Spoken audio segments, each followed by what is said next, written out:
त्रिपुरदास जी जो थे, श्रीनाथ जी की गगदल बना के भेजते थे। गगदल जानते हैं? कंबल, सर्दियों में जो ठाकुर जी धारण करते हैं। किसी ने श्रीनाथ जी के दर्शन किए हो, शीतकाल में दर्शन करना, ठाकुर जी का मुखमंडल दिखाई देता, बाकी सब ऐसे पूरे ढके रहते हैं, उसको गगदल बोलते हैं। तो त्रिपुरदास जी जो थे ये बहुत बड़े मंत्री थे, इनके पास मंत्री पद पर थे तो खूब धन आता था। तो ये बढ़िया सोने की जड़ाऊ, चांदी की जड़ाऊ, बढ़िया गगदल भेजते थे ठाकुर जी को।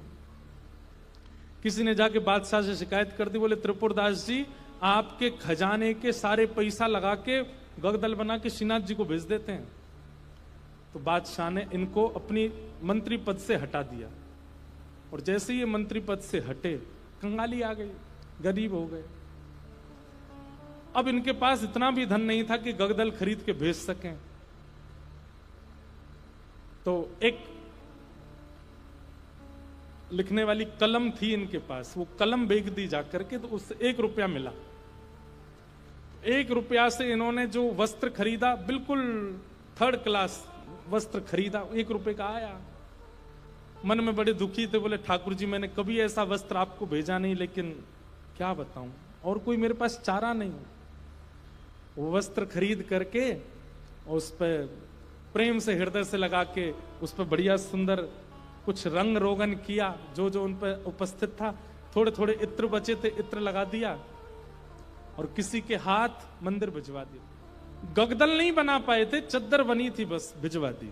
और कोई बात नहीं, ठाकुर जी समझेंगे मेरी परिस्थिति। शीतकाल का समय आया, यहां पर वो चद्दर जैसे ही पहुंची तो भंडारियों ने सोचा ये तो बिल्कुल सामान्य स्थिति की है, ये ठाकुर जी की सेवा में क्यों जावे, ऐसे ही रख दो इसको कहीं किनारे, किनारे में कहीं रख दी। शीतकाल प्रारंभ हुआ, जैसे ही ठाकुर जी को गगदल पहनाई, रात्रि में शयन करा करके गुसाई जी चले गए। रात भर गुसाई जी ठिठरते रहे, मुंह कांपते रहे, हाथ पैर कांपते रहे। सुबह मंगला में जैसे ही दर्शन करने गए तो भीतर जाके जैसे ही ठाकुर जी को उठाया, ठाकुर जी के दांतों की आवाज आ रही थी, cut cut cut cut cut cut जोर से, और ठाकुर जी ठिठर रहे हैं जोर से।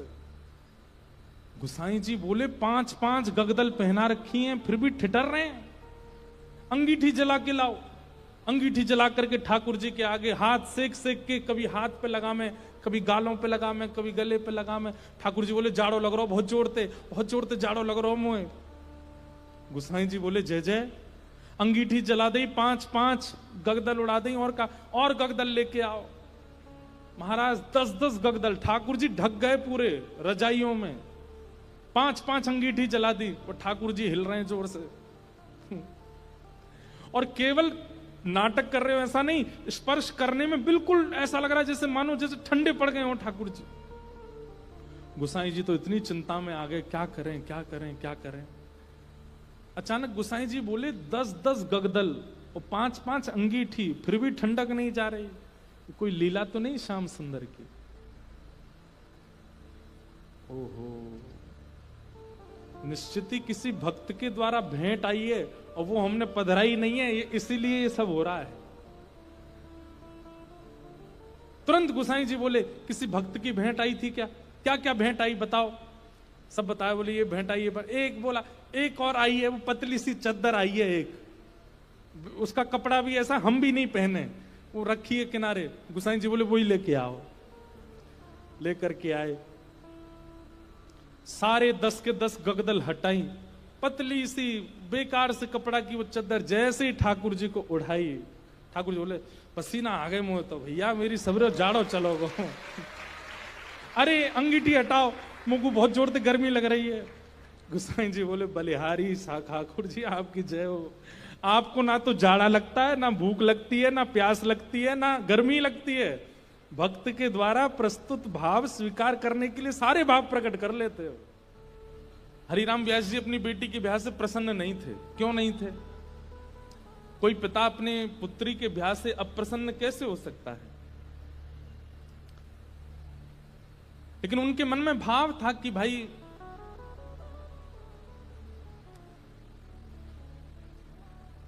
वृंदावन से बाहर क्यों जा रही हो, अपनी बेटी से कह रहे थे।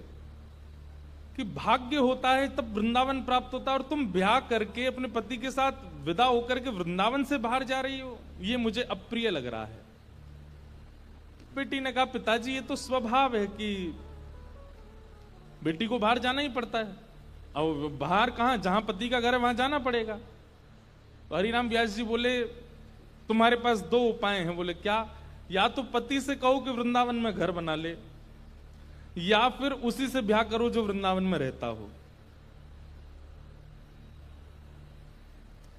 पुत्री बोली पिताजी अब सब बातें हो चुकी हैं, और हमें भी जिससे ब्याह हो रहा है वो हमको बड़ा प्रिय है, और हो जाने दो ब्याह, ठीक है आते रहेंगे वृंदावन। तो इस बात से इतने नाराज हो गए हरिराम व्यास जी कि तुमको व्यक्ति विशेष प्रिय है। अरे हरिराम व्यास जी तो ये तक बोल गए थे कि भाई लंगड़ा हो, वृंदावन का हो तो उससे ब्याह कर लो, कोई गुण ना हो लेकिन वृंदावन का तो ब्याह करो, क्योंकि वृंदावन रहने को मिलेगा।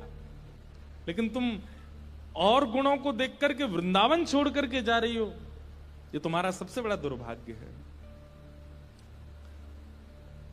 तो अपनी बेटी के ब्याह से प्रसन्न नहीं थे, तो हरिराम व्यास जी की पत्नी और बाकी बच्चे बोले पिताजी को रहने दो नाराज, हम तो ब्याह करेंगे आनंद से। और हरिराम व्यास जी के शिष्य थे ओरछा के राजा मधुकर शाह, उन्होंने पूरी शादी की व्यवस्था की, लेकिन हरिराम व्यास जी की भौएं चढ़ी नहीं।